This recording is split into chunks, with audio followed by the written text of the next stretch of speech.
की आपल्या माळशिरस तालुक्यापुरता जर विचार करायचा म्हटलं तर आपल्या नेवऱ्यापासून ते अगदी गारवड पर्यंत हा भाग या शक्तीपीठ महामार्गामध्ये व्यापला जातो।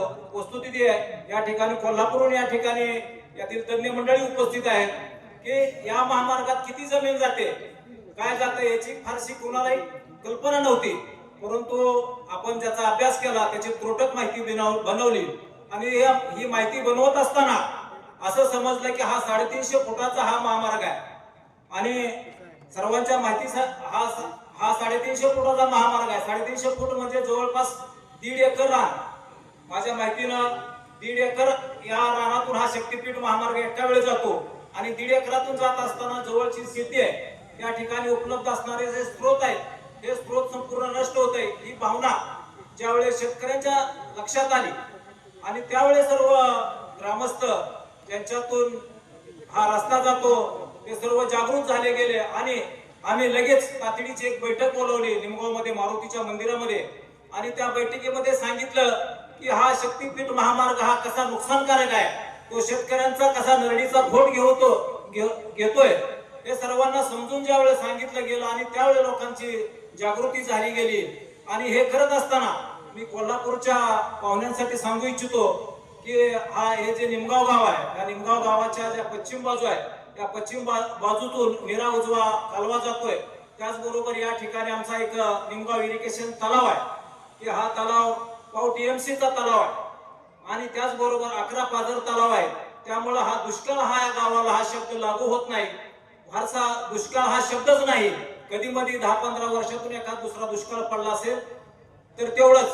आणि त्यामुळे हा या भागातली जी शेती आहे ती हमखास उत्पन्न देणारी शेती आहे आणि त्याच्यामुळं या गावाचा किंवा या परिसराचा जर विचार केला गेला तर साहेब या ठिकाणची जी लोक आहेत हे नोकरी धंद्यानिमित्त मुंबई पुणे या ठिकाणी फारसी नाहीत। त्या लोकांचा उद्योग व्यवसाय अकलूजला किंवा इतर शहरात नाही। त्यामुळे इथली जी सर्व तरुण पिढी आहे, इथील जे सर्व नागरिक आहेत, ही जी प्रगती केलेली आहे सर्वांनी हे शेतीच्या जीवावर केलेले आहे, शेतीच्या उत्पन्नावर केलेले आहे। आणि नंतर ज्यावेळी हा शक्तीपीठ महामार्ग जात असताना ज्यांना कमी जमीन आहे, ज्यांना 5 एकर आहे, ज्यांना 4 एकर जमीन आहे, त्यांचं संपूर्ण जीवन उद्ध्वस्त होणार आहे, त्यांना जगायचं साधन उपलब्ध होणार नाही। आणि या ठिकाणी मी उदाहरण देऊ इच्छितो की ज्यांनी गावातील जमीन विकून कुणाच्या तरी आशेवर बाहेर गावात गेलेले आहेत त्या ठिकाणी इथली समजा 4 एकर जमीन घेऊन त्या ठिकाणी 15 एकर जमीन घेतली आहे, त्यांचाही त्या गावाचा आणि त्यांचा सूर अद्याप सापडलेला नाही, त्यांची त्या ठिकाणी प्रगती खुंटलेली आहे। आणि जेणेकरून काही मंडळी परत निमगाव मध्ये येऊ इच्छित आहेत परंतु आता निमगाव मध्ये जमीन मिळत नाही, ही वस्तुस्थिती आहे। आणि ही वस्तुस्थिती लक्षात आल्यानंतर की आता लोकांच्या लक्षात आलं की आपण हा शक्तीपीठ महामार्ग जाऊन आलेला पाहिजे आणि हा शक्तीपीठ महामार्ग जर गेला तर परत एकदा आपण रस्त्यावर येणार आहे। रस्त्यावर आल्यानंतर परत आपल्याला कुठेही थरा नाही, कारण पाहुण्याच्या किड किंवा दुसऱ्या गावातील जमिनी नसणार आहेत, आपण घेऊ इच्छित नाही, घेऊ शकणारही नाही, कारण त्या ठिकाणचं जमिनीचं जे दर आहे ते दर प्रचंड असणार आहेत। त्यामुळं परिस्थिती फार कठीण होत चाललेली आहे। आणि हे करत असताना या ठिकाणी एक नमूद करावं असं वाटतं की काही मंडळीने आमच्यात हा सर्वे होत असताना या ठिकाणी आंब्याची रोपं लावली गेली की आंब्याची रोपं लावल्यानंतर ज्यादा पैसे मिळतात ही एक कल्पना लोकात रुजली गेली।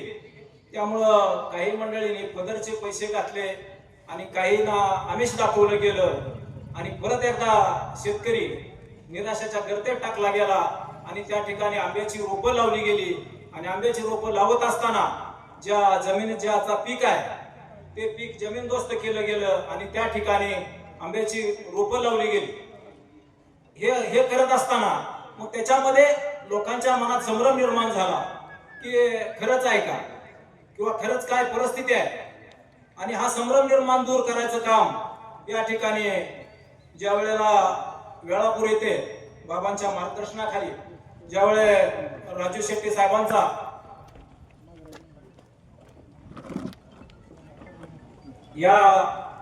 या कार्यक्रमास्थळी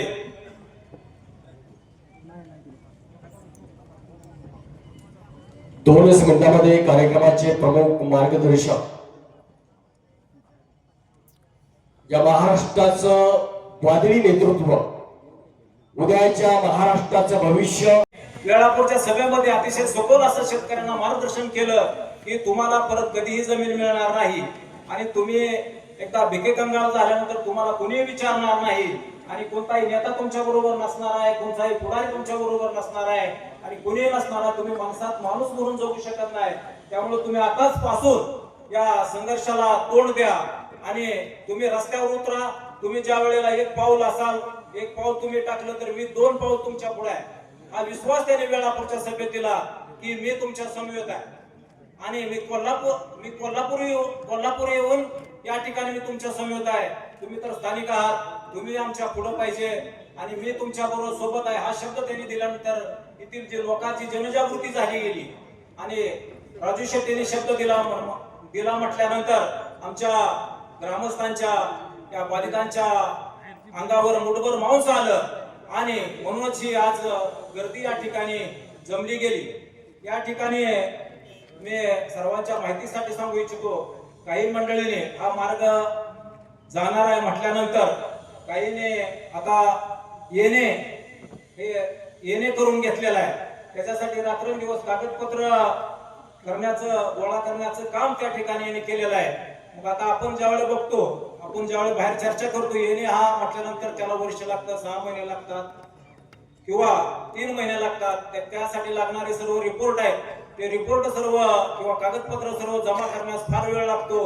परंतु आम्हाला काही गणित कळालं नाही की 1-2 दिवसात कसं येणं होतं आणि हे येण्याचंही बिगर शेती करण्याचं काम मोठ्या धडाक्यात चालू आहे. त्यामुळं आमच्या मनामध्ये प्रचंड असा संभ्रम निर्माण झाला आणि हा शक्तीपीठ महामार्ग या ठिकाणी या गावातून किंवा या माळशिरस तालुक्यातून जाऊ नये यासाठी आम्ही सर्वतोपरी प्रयत्न करणार आहे.